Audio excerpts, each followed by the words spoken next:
मेरे दिव्य गुरुदेव परमहंस योगानंद जी के द्वारा बहुत ही महत्वपूर्ण टॉपिक, ईश्वर के साथ संबंध। किस तरह से परमात्मा के साथ अपना संबंध स्थापित करें। हर समय ईश्वर का चिंतन करना व्यवहारिक सा प्रतीत नहीं होता। एक शिष्य ने एक आगंतुक ने कहा और परमहंस योगानंद जी ने उत्तर दिया, संसार आपके साथ सहमत है।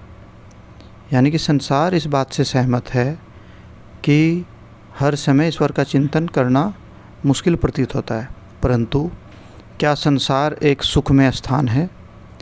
जो मनुष्य ईश्वर का त्याग कर देता है, सच्चा आनंद उसे त्याग देता है, क्योंकि ईश्वर स्वयं आनंद स्वरूप है।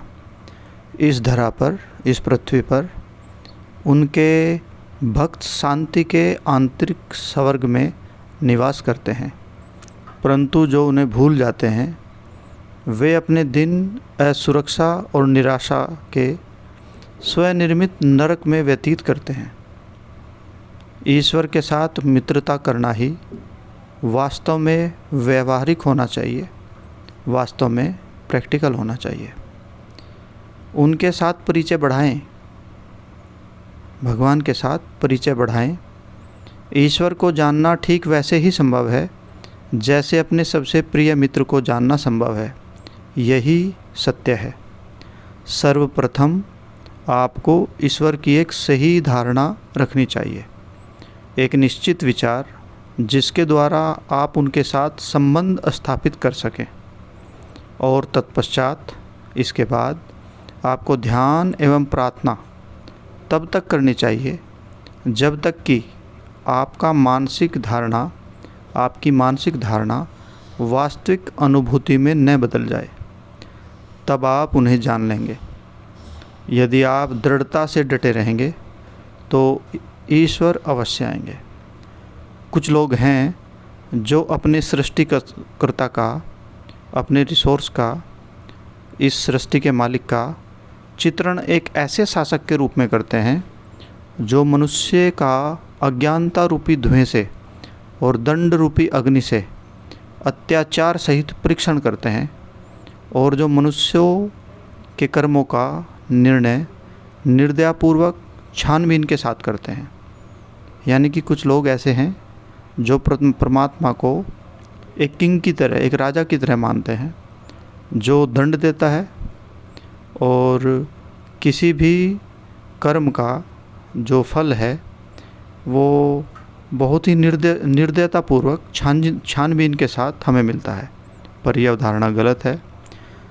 इस प्रकार वे ईश्वर की सच्ची धारणा को, वो लोग जो इस तरह से मानते हैं कि परमात्मा एक जज है, न्यायाधीश है, जो किसी भी गलती पर हमेशा सज़ा ही सुनाता रहता है, इस प्रकार वे ईश्वर की सच्ची धारणा को, जो एक प्रेम में दयालु परमपिता है, विकृत करके ऐसा झूठा चित्र बना लेते हैं जो कि कठोर, दया रहित और बदला लेने वाला तानाशाह है। कुछ लोग ऐसा मानते हैं कि परमात्मा, हाँ, जो हमारे परम पिता हैं, माता हैं, वो माता और पिता की तरह नहीं, जबकि एक तानाशाह की तरह है। परंतु जो भक्त ईश्वर से संपर्क में हैं, जो भक्त परमात्मा को जानते हैं, वे जानते हैं कि उनको अनुकंपाशील ईश्वर की अपेक्षा कुछ और सोचना मूर्खता है। यानी कि परमात्मा को अनुकंपाशील दया की मूर्ति के अलावा कुछ और सोचना बिल्कुल गलत है, क्योंकि वे संपूर्ण प्रेम और श्रेष्ठता के अनंत आधार हैं।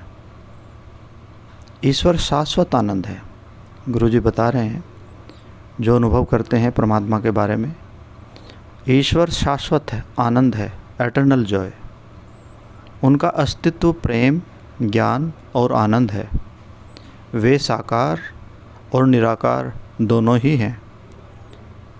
वो किसी भी रूप में आते हैं और निराकार भी हैं, और वे स्वयं को स्वेच्छानुसार जैसे चाहे व्यक्त कर सकते हैं। वे अपने संतों को उसी रूप में दर्शन देते हैं जो प्रत्येक संत को प्रिय होता है।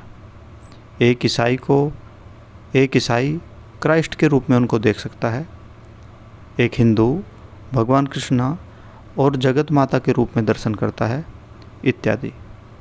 जो भक्त निराकार रूप में उपासना करते हैं वे प्रभु को एक अनंत प्रकाश और ओम की अद्भुत ध्वनि, मूल शब्द, पवित्र आत्मा के रूप में जानते हैं। जो भक्त निराकार रूप में उपासना करते हैं वो परमात्मा को अनंत प्रकाश और ओम की ध्वनि के रूप में जानते हैं।